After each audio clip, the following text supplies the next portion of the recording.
The weight of silence.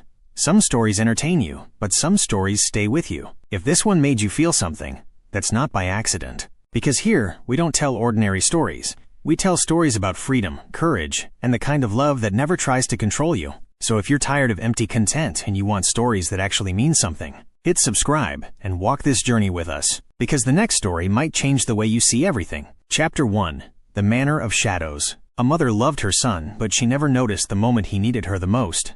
At a decaying mountain estate, we meet Elena, a woman trapped in the prison of her own life. The walls of the estate are tall and cold, much like her heart has become. She drinks heavily, the amber liquid in her glass a constant companion to her complaints. She watches her world fall apart, the peeling wallpaper, the dying gardens, the fading legacy, without lifting a finger to save it. Her husband Marcus is a man obsessed with the ghost of his youth. He dresses in styles meant for men half his age and fills the silence with forced laughter. But behind that desperate effort is a hollow insecurity and a growing emotional distance from his wife. They live in the same house, but they are miles apart. Chapter 2. The Broken Reflection. And their children reflect their broken environment like shattered glass. Julian, the eldest, is charming and confident. He has the smile of a leader, but there is something unsettling in his eyes. He is disturbingly inappropriate with his own sisters, a behavior that poisons the air of the home. Clara, the middle child, is fully aware of Julian's behavior. She doesn't fight. She doesn't scream. She simply endures it, learning that silence is the only way to survive. Then there is Leo, young and confused, drifting through the hallways. He has developed a secret, fragile love for their maid, Maya. Maya is caught in a cruel triangle between her duty to the family, the fear of losing her livelihood, and her own personal struggle to remain human in a house that treats her like furniture. This house isn't just messy, it is emotionally toxic. Chapter 3. The Illusion of Order. Not far away lives Elena's cousin, Sarah. To the outside world, she represents stability, or at least the perfect illusion of it. Her husband David is kind, supportive, and grounded. He is a strong contrast to the frantic Marcus. But even in this better home, things aren't perfect. Their children bring life, but they also bring shocks to the system. Sophia, the eldest, tries to stay responsible, but she is crumbling under the pressure of perfection. Oliver, the middle child, is curious, quiet, and deeply observant. He sees the cracks in the walls that no one else acknowledges. And Lily, the youngest, is a whirlwind of energy that the adults often find exhausting rather than endearing. Chapter 4. The Danger of the Void. Sarah runs constantly, shopping, organizing, helping Elena, trying to hold both families together with sheer willpower. But slowly you realize she is not fully present either. Her body is there, but her mind is always 3 tasks ahead. When Sarah's kids visit Elena's estate, all the children mix together. At first it feels normal, just cousins playing in the summer heat. But slowly, you notice something deeper.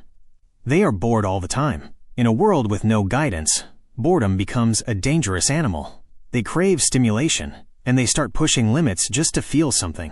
This boredom leads to risk-taking, emotional confusion, and a strange, forced intimacy. Chapter 5. The Normalized Discomfort. Julian remains the center of the storm. His interactions with Clara feel too close, too familiar, and deeply inappropriate. Because no adult steps in, Clara simply tolerates it.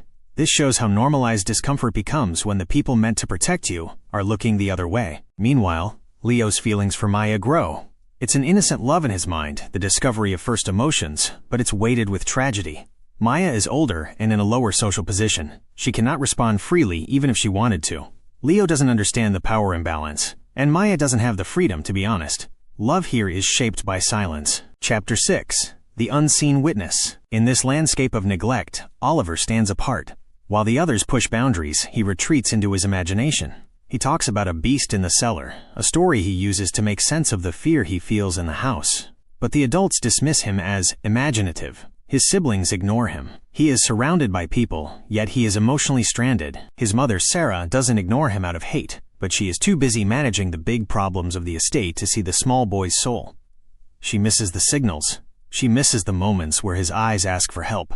The film shows how love can exist, but still not be enough to save someone. Chapter 7. The Final Descent. The oppressive heat of the summer never lets up. Everyone sweats, drinks, argues, and drifts. Elena grows increasingly paranoid, accusing Maya of theft and betrayal, projecting her own internal rot onto the help. In the center of the estate lies a stone pool. It is dirty, green, and neglected. Yet everyone keeps going back to it. It represents their collective denial, a refusal to change. When Oliver finally climbs a high ladder near the end of the story, chasing his idea of the beast, It isn't an accident. It is the result of a child needing to explore because no one was watching. Sarah isn't a bad person, but she wasn't there in that one critical second. The story tells us that tragedy doesn't always come from evil intentions. Sometimes it comes from the small, everyday disconnections that build up like dust. Unlike typical stories, there is no happy ending here. Tension builds through small accidents and careless parenting until the weight of the silence becomes too much to bear. If this story spoke to the parts of you that feel unseen, please like, share, and subscribe. Join us as we continue to tell the stories that stay with you long after the screen goes dark.